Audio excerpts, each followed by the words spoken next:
Hi friends, welcome to my channel. ఇంకా నా ఛానల్ని ఎవరైనా సబ్స్క్రైబ్ చేసుకోకపోతే సబ్స్క్రైబ్ చేసుకోండి. లాస్ట్ సండే స్పెషల్గా మేము వంజరం చేప తెచ్చుకున్నామండి. అది ఇక్కడ చాలా స్పెషల్. చెన్నైలో కాస్ట్ కానీ చాలా ఉంటుంది. ఆల్మోస్ట్ పెద్ద పెద్దవి అయితే 2000 దాకా ఉంటాయి. ఇంకా రెసిపీలోకి వెళ్తే నేనైతే చేపల కూర చేస్తున్నానండి, పులుసు. ముందుగా వాటిల్ని నీట్గా ఉప్పు పసుపు వేసి శుభ్రం చేసుకోవాలి. నెక్స్ట్ ముందు చింతపండు నానబెట్టుకొని కొంచెం గట్టిగా బిసుక్కోవాలండి. అది ఫ్రైకి. దానికన్నా కొంచెం లూజ్ టెక్స్చర్లో పులుసుకు కలుపుకోవాలి. నెక్స్ట్ ఒక ఆనియన్ ఒక టమాటో కట్ చేసుకున్నాను. వాటిల్ని కొంచెం ఎత్తి పులుసులో పిసకాలి, అప్పుడే కొంచెం బాగుంటుంది. ఇది చాలామందికి తెలియదు. ఒకసారి ఇలా ట్రై చేసి చూడండి, చాలా బాగుంటుంది పులుసు అయితే. అలా అవి బాగా పిసికి రసంలో దిగిన తర్వాత బాండలు పెట్టుకొని కొంచెం మిరియాలు, జీలకర్ర, మెంతులు, ధనియాలు వేసి రోస్ట్ చేసుకొని మిక్సీ జార్లో వేసి మెత్తంగా పొడి కొట్టుకోవాలి. ఈ చేప వల్ల చాలా హెల్త్ బెనిఫిట్సే ఉన్నాయి. వీటి వల్ల ఒమేగా 3 బాగా ఉంటుంది. అలాగే విటమిన్ ఏ వల్ల కళ్ళు బాగా కనిపిస్తాయి పిల్లలకి. చాలా హెల్దీ ఫిష్. అలాగే దీంట్లో ముళ్ళు కూడా ఉండదు, ఓన్లీ స్పైనలే ఉంటుంది. దానివల్ల మనం ఈజీగా భయం లేకుండా పెట్టేయచ్చు పిల్లలకి. ఒక బాండల్ పెట్టుకోవాలి. నా బాండల్ చూసి భయపడకండి, అది నేను రోజు మా పాపకి ఎగ్ ఉడకబెట్టి ఆ కలర్కి వచ్చేసింది. నేను అది రీసెంట్గానే తీసుకున్నాను. నెక్స్ట్ బాండల్లో ఒక 4 to 5 స్పూన్స్ ఆయిల్ వేసుకోవాలి. ఇక్కడ నేను గ్రౌండ్నట్ ఆయిల్ యూస్ చేశాను. నెక్స్ట్ తాలింపు వడియం వేసుకొని ఆనియన్స్, టమాటో, కరివేపాకు వేయాలి. అవి బాగా వాడిన తర్వాత ఒక టమాటో, ఒక ఆనియన్స్ని మిక్సీ జార్లో వేసి మెత్తగా ప్యూరీ చేసి ఆ పేస్ట్ వేయండి. అది బాగా వాడిన తర్వాత కొంచెం జింజర్ గార్లిక్ పేస్ట్ వేసి అది కానీ బాగా వాడ్చుకోవాలి. టమాటో ఆనియన్ ప్యూరీ వల్ల పులుసు అనేది థిక్ కన్సిస్టెన్సీలో వస్తుంది. నెక్స్ట్ వచ్చి మనం అది వాడే లోపల మనం చేపలని ఫ్రైకి పులుసుకి సపరేట్ చేసేసుకున్నాను నేనైతే పక్కన.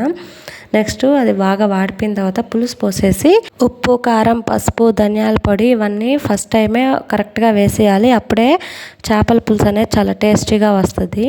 నెక్స్ట్ ఫ్రై కోసం సపరేట్ చేసుకున్న ముక్కల్లో ఉప్పు, కారం, పసుపు, ధనియాల పొడి, ginger garlic paste and tomato onion puree అలా అన్నీ వేసేసి చింతపండు గుజ్జు వేసేసి బాగా కలుపుకోవాలి. అది ఆల్మోస్ట్ 2 to 3 hours ఫ్రిడ్జ్లో పెట్టి మ్యారినేట్ చేసుకోవాలి. అప్పుడు ఉప్పు, కారం అనేది ముక్కల్లోకి బాగా పడుతుంది, ఆ నీసు వాసన అనేది పోతుంది. నెక్స్ట్ వాటిని బాగా కలుపుకొనేసి నేనైతే ఫ్రిడ్జ్లో పెట్టేశాను. ఆల్మోస్ట్ 3 hours పైనే పెట్టాను. నాకైతే తినేటప్పుడు కొంచెం కానీ నీసు వాసన అనేది రాలేదు. ముక్కలు ఇవి చాలా డెలికేట్గా ఉంటాయి. ముక్కలు తగలకుండా మన చేతుల్ని కలపాలి, లేకుంటే అవి విరిగిపోతాయి. చాలా సెన్సిటివ్గా ఉంటాయి. కడిగేటప్పుడు కానీ చాలా జాగ్రత్తగా కడగాలి. పల్చగా ఉంటాయి. ఇవన్నీ కొంచెం లావుగా కట్ చేశారు. మామూలుగా అయితే ఇంకా పల్చగా పెద్ద పెద్ద ముక్కలు అయితే ఇంకా పల్చగా ఉంటాయి. నెక్స్ట్ దీన్ని నేను మూత పెట్టేసి ఫ్రిడ్జ్లో పెట్టేశాను 3 hours. ఈ లోపల నాకు పులుసు కానీ ఉడికిపోయింది. దాంట్లో నేను చేపల ముక్కల్ని దీంట్లో నేను తలకాయ, తోక 2 ముక్కలు వేసి చేపలు వేసిన తర్వాత పులుసుని గెంటుతో అంతా కలపకూడదు, ఓన్లీ గుడ్డతో పట్టుకొని తిప్పాలి. నాకైతే అలాగ రాదు, సో నేను చాలా జాగ్రత్తగా గెంటుతోనే కలిపాను చేపలకు తగలకుండా. అలా చేస్తేనే అవి ముక్కలు అనేటివి ఇరిగిపోకుండా ఉంటాయి. ఫస్ట్ ఇలా ట్రై చేశాను, నా వల్ల కాలేదు. అందుకని స్లోగా గెంటుతోనే ఆ పక్క ఈ పక్క పట్టుకొని తిప్పాను. నెక్స్ట్ వచ్చి మనము ఇక్కడ కానీ యాడ్ చేసుకోవచ్చు ఇంకా ఉప్పు, కారం అలాంటివి టేస్ట్ చూసేసి తక్కువగా ఉంటే. చేపల కూరకి కొంచెం ఉప్పు, కారం ఎక్కువగా ఉంటేనే అది టేస్టీగా ఉంటుంది. లాస్ట్లో దించే ఒక 5 నిమిషాల ముందు మనం ఫస్ట్లో పొడి కొట్టుకున్నాం కదా, ఆ జీలకర్ర పొడిని అనేది వేసేసి బాగా కలిపేసి 5 minutes పైన ఉడకనివ్వకూడదు. కొంచెం కొత్తిమీర వేసేసి 5 minutes బాయిల్ చేసేసి దించేయాలి. అంతే, చేపల కూర రెడీ అయిపోతుంది. ఈ పులుసు అయితే నాకైతే చాలా ఇష్టం అసలు. నేను నెక్స్ట్ ఫ్రై కోసం తవా ప్యాన్ పెట్టుకున్నాను. అదైతేనే కొంచెం ఆయిల్ తక్కువగా ఉంటుంది, లేకుంటే బాండల్లో అలా చేసుకుంటే ఆయిల్ తీసుకుంటుంది. నెక్స్ట్ మ్యారినేట్ చేసిన ముక్కలన్నీ వేసేసి ఆయిల్ని అక్కడక్కడ చల్లుకుంటూ లైట్గా తిప్పుకుంటూ కాల్చుకున్నాను 2 సైడ్లు.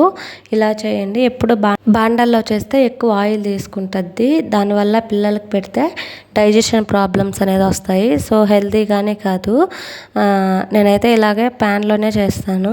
ఇలా కొంచెం ఆయిల్తోనే 2 సైడ్ల ముక్కలు విరిగిపోకుండా చేసుకోవచ్చు. లాస్ట్లో కొత్తిమీర కరివేపాకు వేసి 2 సైడ్ల కాల్చుకున్నాను. అంతే, వంజరం ఫిష్ ఫ్రై రెడీ అయిపోతుంది. ఒక్కసారి ఈ విధంగా నేను చెప్పినట్లు ట్రై చేసి ఎలా వచ్చిందో నాకు కమెంట్ సెక్షన్లో కమెంట్ చేయండి. నాకైతే చాలా బాగా నచ్చింది. ఈ వీడియో కనుక మీకు నచ్చినట్లయితే please like, share and subscribe my channel. Thank you for watching.